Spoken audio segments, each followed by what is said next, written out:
ये सारी आईनी तरमीम हुई क्यों है? इसका वन लाइनर है इमरान खान का रास्ता रोकना। रोको इस आदमी को, ये आ रहा बहुत स्पीड में आ रहा है, इसको रोको। इसको कैसे रोको? फास्ट बॉलर होता है ना, उसके लिए आप पहले पैड पहनते हैं, फिर ग्लव पहनते हैं, फिर थाई लगाते हैं, फिर आप उसके लिए और गार्ड्स पहनते हैं, फिर टांगों के बीच में गार्ड पहनते हैं, फिर आप सर के ऊपर हेलमेट भी पहनते हैं, बाद लोग पसलियों के ऊपर भी लगा के पहनते हैं या कोहनी के ऊपर भी पहनते हैं। तो इमरान खान जो है वो फास्ट बॉलर है, तो एक के बाद एक गार्ड लगाकर देखा, वो रुक नहीं रहा, काबू नहीं आ रहा। तो उसके लिए अभी एक आईनी तरमीम की गई है और कोशिश की गई है कि इसका रास्ता रोका जाए इमरान खान का। लेकिन क्या रोक सकेंगे? जो पॉलिटिकल कमेटी है पाकिस्तान तहरीक इंसाफ की, उन्होंने जी फैसला किया है कि फौरी तौर पे ये जिन लोगों ने पार्टी के साथ इमरान खान के साथ गद्दारी की है ना, इनका मुहासबा किया जाए, इनको शोकाज नोटिस भेजे जाएं, इनसे जवाब तलब किए जाए और इनसे पूछा जाए कि जनाब आप किधर थे। अस्सलाम वालेकुम नाजरीन, आप देख रहे हैं IR की न्यूज। IR के स्पेशल व्लॉग के साथ मैं हाजिर हूँ। नाज़रीन, इमरान रियाज ने अपने व्लॉग के आगाज में बताया कि पाकिस्तान में होने वाली इस आईनी तरमीम को दुनिया में अच्छी नजर से नहीं देखा जा रहा है, क्योंकि पाकिस्तान के हवाले से नाज़रीन कराम पहले ही ये इमेज है कि मुल्क पहले भी 4 बार मार्शल लॉ का शिकार हो चुका है और यहाँ पर हुकूमतें गिराई जाना कोई नई बात नहीं है। कभी किसी की हुकूमत होती है तो अगले ही दिन कोई दूसरा गिराकर उसकी हुकूमत पर अपनी हुकूमत कायम कर लेता है। यहाँ पर हमेशा से पॉलिटिकल इंस्टेबिलिटी रही है, जिसकी वजह से मुख्तलिफ ममालिक पाकिस्तान में इन्वेस्टमेंट करने से गुरेज करते हैं। जैसे जैसे ये आईनी तरमीम शेयर हो रही है कि पाकिस्तान की तारीख में एक ऐसी आईनी तरमीम पास हो गई है जिसकी दुनिया में कहीं और मिसाल नहीं मिलती। और पाकिस्तान जैसे मुल्क में जहाँ पे जाली हुकूमतें बनती हैं, जहाँ पे 4 मरतबा डिक्टेटर्स रह चुके हैं, जहाँ पे हुकूमतें बनने और उनके टूटने में इस्टेब्लिशमेंट का हाथ होता है, वहाँ पे अदलिया के ऊपर इस किस्म का कंट्रोल, इसका मतलब ये है कि आइंदा कोई भी इस्टेब्लिशमेंट अगर इस मुल्क में खेल खेलना चाहेगी तो अदलिया जो एक रास्ते की रुकावट होती थी वो आइंदा रुकावट नहीं रहेगी। तो एक बहुत इंपॉर्टेंट चीज़ है। बैन अवी मीडिया इसको रिपोर्ट कर रहा है, बरतानवी अखबार है बहुत बड़ा। पहले तो सबसे जो ट्रिब्यून की हेडलाइन थी कल सुबह की वो कमाल थी। द ट्रिब्यून ने जो लिखा था, उन्होंने कहा जी ये तो अदलिया के पर उतर दिए इन्होंने इस आईनी तरमीम के ज़रिए से। फिर आप ये देखें द गार्डियन ने इसके अंदर क्या लिखा। द गार्डियन इसके अंदर लिखता है जी कि मेंबरान कौमी असम्बली या जो पार्लियामेंटेरियंस हैं उनको हरासा करके हुकूमत पाकिस्तान ने अदलिया के इख्तियारात और आज़ादियों पर पाबंदी लगा दी है। ये जनाब लिखा है इंटरनेशनल मीडिया ने, और बाकी मीडिया भी ऐसे ही लिख रहा। डिटेल में क्या जाएँ, जो हमने किया है वो सबसे ज़्यादा तो हमें पता है कि हमने पाकिस्तान के अंदर पाकिस्तान के आइन के साथ क्या खिलवाड़ हमने कर दिया है। काजी फ़ायद ईसा साहब जो हैं वो एक मिसाल के तौर पर याद रखे जाएंगे। लेकिन इंटरेस्टिंग बात यह है कि काजी फ़ायद ईसा साहब जिस अंदाज में रुखसत हो रहे हैं या जिस इज़्ज़त अफजाई के साथ उन्हें रुखसत किया जाएगा, या जो वकला उनको खिताबात दे रहे हैं, या जो बार्स उनको कह रही हैं, या जो यंग वकला सारे उनके बारे में बातें कर रहे हैं, या पाकिस्तान के पार्लियामेंटेरियन, पाकिस्तान के आम लोग, पाकिस्तान का सोशल मीडिया, पाकिस्तान के मीडिया वाले जिस अंदाज में काजी फ़ायद ईसा साहब को रुखसत कर रहे हैं और काजी फ़ायद ईसा साहब की खिदमत को याद रखेंगे, मेरे ख्याल में आने वाले जजेस को एक फैक्टर ये भी देखना पड़ेगा। जजेस को सिर्फ ये नहीं देखना होता कि उन्होंने सिर्फ मखसूस तबकात को जो है वो मैनेज करना है, नहीं, उन्होंने देखना होता है कि अगर वो नाइंसाफ़ी कर रहे हैं तो उसके ऊपर पब्लिक के अंदर इंप्रेशन क्या जा रहा है और उनका और उनकी आने वाली नस्लों का रिकॉर्ड क्या रहेगा। यानी काजी फ़ायद ईसा साहब अपने वालिद का बहुत नाम लेते थे, क्या उनका बेटा ओपनली निकल के दुनिया के किसी भी मुल्क में ये कह सकता है खुल करके मैं काजी फ़ायद ईसा का बेटा हूँ? ये कह सकता है? और ये कहने के बाद क्या वो फ़ख्र के साथ सीना फुला के लोगों के साथ गुफ्तगू कर सकता है? ये बड़ी मुश्किल हो जाएगी। ऐसे लोगों के लिए, उनकी फैमिलीज़ के लिए हमेशा मुश्किल रहती है जब आप मुल्की नौइयत के ऊपर इतनी बड़ी बड़े ब्लंडर्स करते हैं, ऐसे अजीब अजीब आप काम करते हैं, तो फिर उसका खुमियादा सिर्फ आपको ही नहीं, आपकी नस्लों को भुगतना पड़ता है। और जब आप अच्छे काम करते हैं, बेहतरीन काम करते हैं, तो फिर आपकी नस्लें जो हैं वो उसको इंजॉय भी करती हैं। यानी कायदे आज़म की जो औलाद है, लोग ढूंढ ढूंढ के लाते हैं कि जनाब ये फ़लाँ जगह से कायदे आज़म के रिश्तेदार हैं। अल्लामा इकबाल रहमतुल्लाह अलैह के बच्चे, उनके पोते वलीद इकबाल साहब, लोग उनकी इज़्ज़त क्यों करते हैं? अल्लामा इकबाल रहमतुल्लाह अलैह की वजह से करते हैं। वो इतना बड़ा दरख्त है जिसके साए में वो लोग सारे बैठे हुए हैं, तो हमेशा उसकी छाँव उनके साथ रहेगी।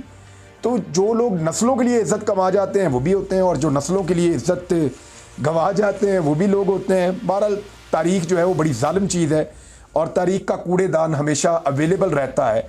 अगर आप चाहें तो आप अपना नाम तारीख़ के कूड़ेदान में लिखवा सकते हैं। तो पाकिस्तान में कुछ लोगों ने फ़ैसला किया और उनका नाम तारीख़ के कूड़ेदान में चला गया। इससे कोई फ़र्क नहीं पड़ता कि आप कितने बड़े ओहदे पे हैं, आप कितने ताकतवर हैं, आपका इन्फ्लुएंस कितना है, आप कितना ज़्यादा लोगों को नुकसान पहुंचाने की सलाहियत रखते हैं। लेकिन तारीख का कूड़ेदान आपके लिए अवेलेबल है। तारीख का कूड़ेदान जो है वो यजीद के लिए भी अवेलेबल था। तारीख का कूड़ेदान जो है वो मीर जाफ़र मीर सादिक के लिए भी अवेलेबल था। तारीख का कूड़ेदान हर गद्दार के लिए, हर बागी के लिए, हर पीठ में खंजर घोंपने वाले के लिए, हर जालिम और जाबर के लिए वो अवेलेबल था। हिटलर जो है उसके बारे में मुख्तलिफ लोगों की आरा है। हर एक आदमी तारीख में अपना एक हिस्सा छोड़ कर जाता है, लेकिन बहुत सारे लोग ऐਵੇਂ ही चले जाते हैं, कोई उन्हें याद भी नहीं रखता। नाज़रीन कराम, इमरान रियाज ने सारी सूरत-ए-हाल पर गुफ्तगू करते हुए कहा कि मार्केट में ये बातें भी गर्दिश कर रही थी कि अगर justice Yahya Afridi chief justice बनने से इनकार कर देते हैं तो क्या फिर कोई नया बंदा आएगा, क्योंकि जस्टिस याहिया आफरीदी के पास इस वक्त 8 साल की मुलाजमत बाकी है। क्या वो 3 साल के लिए अब चीफ जस्टिस बनकर उसके बाद रिटायर होने को तरजीह देंगे या अपनी मुलाजमत के मजीद 5 साल को मद्देनजर रखते हुए चीफ जस्टिस बनने से इनकार कर देंगे। नाज़रीन, इस हवाले से काफी गुफ्तगू चल रही है, जिसका हुकूमत की जानिब से जवाब ये आया है कि वो ऐसा नहीं कर सकते। अगर याहिया आफरीदी इनकार कर देते हैं तो फिर हुकूमत को, अगर याहिया आफरीदी बन जाते हैं चीफ जस्टिस या उन्हें बना दिया जाता है, तो 2 जो सीनियर जजेस हैं, यानी नंबर 1 के ऊपर जस्टिस मंसूर अली शाह हैं, नंबर 2 के ऊपर जस्टिस मुनीब अख्तर साहब हैं, नंबर 3 के ऊपर जस्टिस याहिया आफरीदी साहब हैं। अब सवाल ये पैदा होता है कि अगर पहले 2 को छोड़कर जस्टिस याहिया आफरीदी को बना दिया जाता है तो क्या पहले 2 रिटायर हो जाएंगे, क्योंकि सुपरसीड हो गया ना।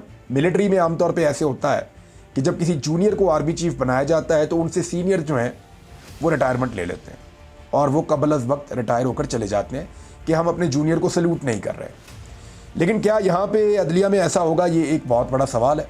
दूसरी एक और चीज़ है, जस्टिस याहिया आफरीदी को चीफ जस्टिस तो बनना है, चाहे वो पुराने तरीके से बने चाहे वो नए तरीके से बन तो वो सकते हैं। अब उनकी पड़ी हुई है मुबैना तौर पे, कुछ लोग बता रहे थे कि 8 साल उनकी सर्विस पड़ी हुई है। अभी उनके पास 8 साल की सर्विस बतौर जज मौजूद है सुप्रीम कोर्ट ऑफ पाकिस्तान के। तो क्या वो 3 साल के लिए चीफ जस्टिस बनना पसंद करेंगे और बाकी 5 साल की सर्विस अपनी ज़ाया कर देंगे, या वो 5 साल मजीद जज रहने के बाद 3 साल के लिए जज बनना पसंद करेंगे? ये बहुत इंपॉर्टेंट है याहिया आफरीदी साहब के हवाले से। एक और बात उठाई जा रही थी, पिछले वीलॉग में मैंने भी कहा था कि अगर जस्टिस याहिया आफरीदी इनकार कर देते हैं कि जनाब मैं नहीं बनता चीफ जस्टिस ऑफ पाकिस्तान, मेरे से 2 सीनियर लोग हैं, तो क्या फिर चौथा जज आ जाएगा?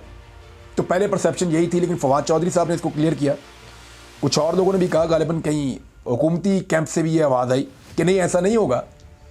अगर जस्टिस याहिया आफरीदी इनकार कर देते हैं कि जनाब मैं चीफ जस्टिस ऑफ पाकिस्तान नहीं बन रहा, 3 नंबर पे हूँ लेकिन मैं नहीं बन रहा, मेरे से 2 सीनियर हैं, तो फिर हुकूमत चौथे पे नहीं जा सकेगी। हुकूमत को पहले 3 में से चुनना है, जब तक कि वो तीनों इनकार ना कर दें हुकूमत चौथे पे जा ही नहीं सकती। तो इसलिए हुकूमत फिर जो बाकी 2 बच जाएंगे, जस्टिस मुनीब अख्तर और जस्टिस मंसूर अली शाह, उन दोनों में से एक को चीफ जस्टिस बनाएगी। अब डिपेंड करता है कि जस्टिस याहिया आफरीदी साहब तारीख में अपना, मैंने फिर कहा ना तारीख बड़ी जालिम है, तो जस्टिस याहिया आफरीदी साहब तारीख में अपना क्या नाम लिखवाते हैं ये उनके ऊपर भी डिपेंड करता है। बहरहाल कुछ लोग इसका मुवाजना ऐसे कर रहे हैं कि देखिए आर्मी चीफ का तकर्रुर भी तो वज़ीर आज़म करता है ना, और वो ये देखता है कि जनाब ये 4-5 हैं, इनमें से जो उनको बेहतर लगता है उसको उठा के आर्मी चीफ बना लेते हैं।